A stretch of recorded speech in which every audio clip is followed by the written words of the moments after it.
श्री सरस्वती मैया की जय, श्री कृष्णचंद्र भगवान की जय।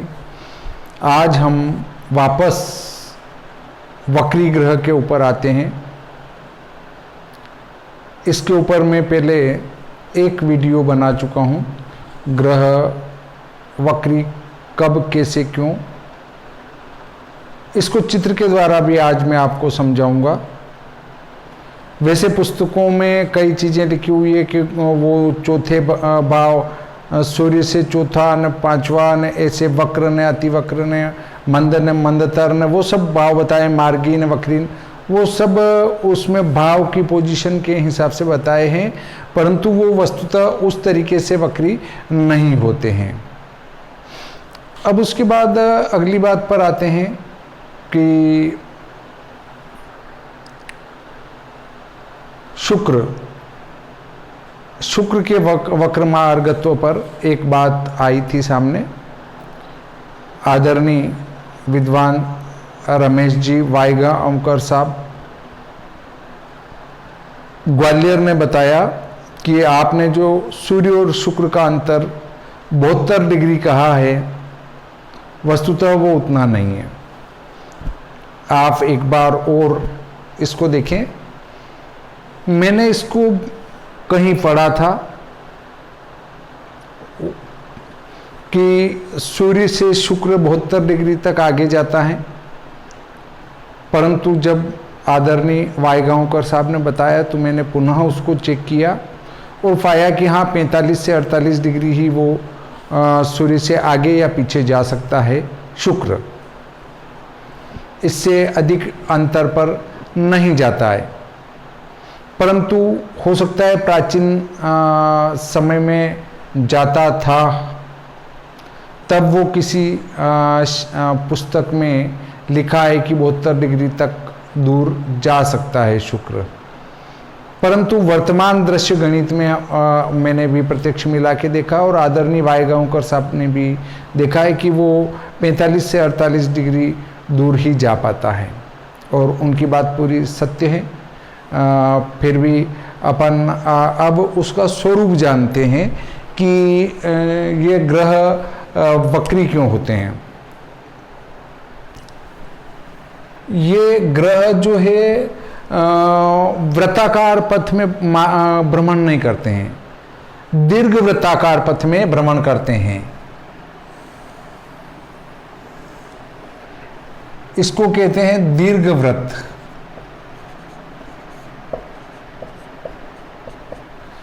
और इसको कहते हैं वृत्त। वृत्त और दीर्घ वृत्त में यह अंतर है कि हम प्रकार लेकर एक चक्र बनाए गोल तो वो वृत्त होता है और इसको पेंसिल से नहीं बनाया जा सकता है। ये दीर्घ है, यहाँ से थोड़ा चपटा है और यहाँ से लंबा है, तो इसको दीर्घ वृत्त कहते हैं। और यदि हम गति के नियम पर विचार करें तो कोई भी ग्रह समान समय में समान क्षेत्रफल पार करता है। अब यहाँ देखेंगे आप कि इस बिंदु के यहाँ नज़दीक हैं तो वो चलने में तेजी करेगा और जब वो इस बिंदु से यहाँ दूरी पर आ जाएगा तो वो धीमा दिखेगा। चल तो वो एक ही गति से रहा है। प्रत्येक ग्रह अपनी एक निश्चित गति से ही अंतरिक्ष में गति करते हैं, परंतु वो दीर्घ वृत्ताकार पथ में होने के कारण से कभी हमें तेज चलते दिखते हैं, कभी मंद दिखते हैं, कभी स्तंभी दिखते हैं, तो कभी उल्टे चलते हुए दिखते हैं। अब आप देखें कि दो गाड़ियां जा रही है। ये गाड़ी जा रही है 40 की स्पीड से, अर्थात 40 की गति से जा रही है, और ये 60 की गति से जा रही है। तो आप ये देखेंगे कि दोनों एक ही दिशा में जा रही है, परंतु ये आगे जाएगी और ये अपने आप ही पीछे हटती हुई दिखेगी, जैसे पीछे जा रही हो। इसकी तुलना में ये लगेगी कि ये पीछे जा रही है, भले ही वो आगे चल रही है। तो इसी प्रकार जो है सारे ग्रह आगे की ओर चलते हैं, परंतु जब इस दीर्घ वृत्ताकार पथ में दूर चले जाते हैं तो उनकी गति हमें मंद और फिर उल्टी दिखने लग जाती है। अर्थात ये चल तो इधर रहे हैं परंतु अपने को आभास ऐसा होता है कि वो वापस उल्टे आ रहे हैं। तो इससे जो है ग्रह वक्री और मार्गी होते हैं। अब पुस्तकों में दो प्रकार की बात मिलती है कि शुभ ग्रह वक्री होकर और अधिक शुभ फल करते हैं और क्रूर ग्रह वक्री होकर और क्रूर फल करते हैं। कहीं ये भी पढ़ने में आता है कि वक्री होकर क्रूर ग्रह शुभ फल करते हैं और शुभ ग्रह अच्छा फल नहीं कर पाते हैं। पहले मैंने उस वीडियो में ये बताया था कि पाप ग्रह या क्रूर ग्रह वक्री होकर शुभ फल करते हैं और शुभ ग्रह वक्री होकर अशुभ फल करते हैं, परंतु दोनों ही बातें आपने पढ़ने में मिलती हैं। तो कुल मिलाकर ये है कि वक्री ग्रह उल्टा हो जाता है। उल्टा होने का अर्थ उल्टा कार्य करना। उल्टा कार्य करने का अर्थ है कि पाप ग्रह शुभ फल करेगा और शुभ ग्रह अच्छा फल नहीं कर पाएगा। तो कुल मिलाकर, परंतु फिर भी ये ध्यान रखें कि जो ग्रह वक्री है वो लग्न में ना हो, उसके बाद सप्तम में ना हो, ऐसे भावों पर विचार कर लेना चाहिए क्योंकि वहाँ वो उल्टा फल करेगा। फिर भी वक्री ग्रह के स्वरूप को जानकर, उसके बलाबल को देखकर मेरी तो ये सलाह है कि वक्री ग्रह के फल पर न जाते हुए उसके षड बल पर जाएं। षड बल दो प्रकार के हैं, एक तो षड वर्गी बल और एक षड बल।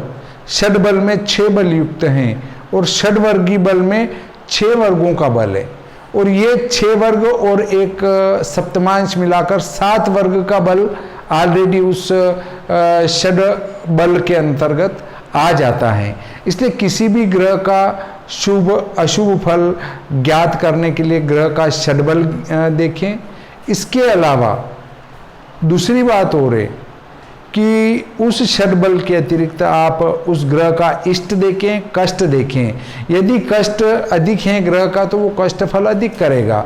अब कोई भी ग्रह आपका यदि शुभ फल करता हो रहा है, षडबल भी अधिक हैं, इष्ट भी अधिक हैं और वक्री भी नहीं हैं, परंतु यदि वो अस्त हैं तो ये सारी बातें फेल हो जाएगी क्योंकि अस्तंगत ग्रह की किरण ही जब आपके मृत्यु लोक में नहीं पहुंचेगी तो वो कोई फल करेगा ही नहीं, अच्छा फल नहीं दे पाएगा। यदि किसी का किस्मत हल्का हो तो ही उसके जीवन में अस्तंगत ग्रह की दशा आती है। ग्रह अस्त होने का अर्थ 2 बातें हैं, वो भी मैं आपको बताता हूं।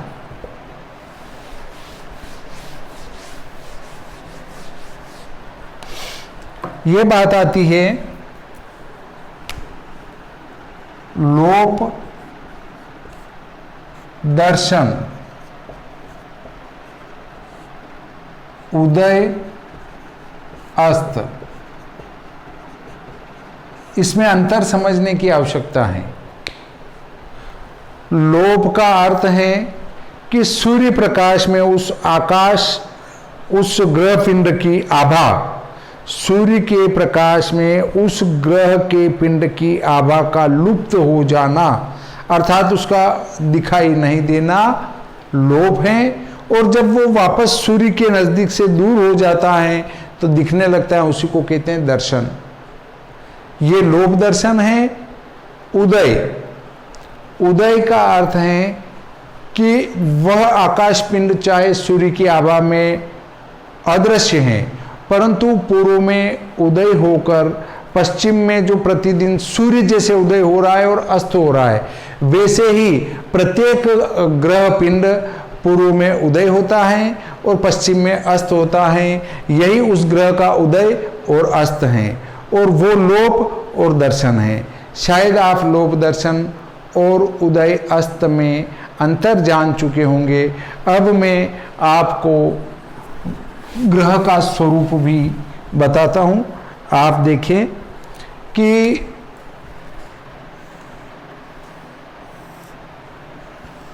ये एक कुंडली है, 4 5 6 7 8 9 10 11 12 1 2 3।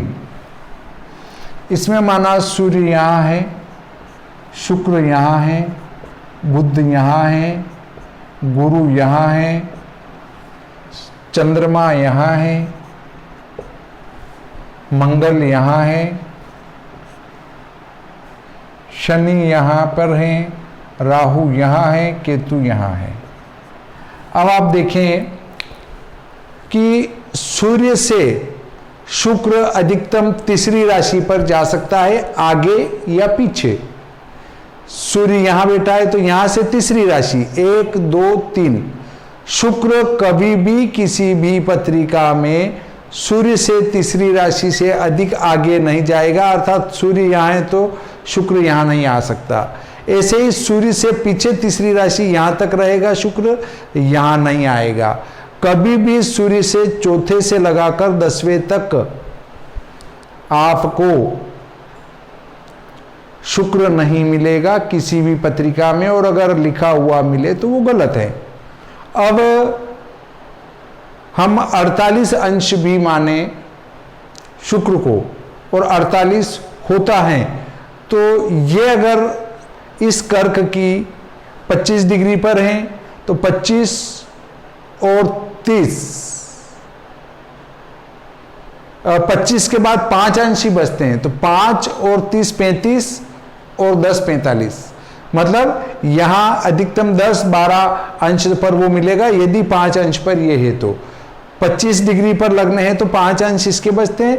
5 और 30 35 और 35 और 10 45 और भले 3 और ले लो 13 तक, 13 डिग्री तक यह शुक्र रह सकता है। इसी प्रकार पीछे भी रह सकता है।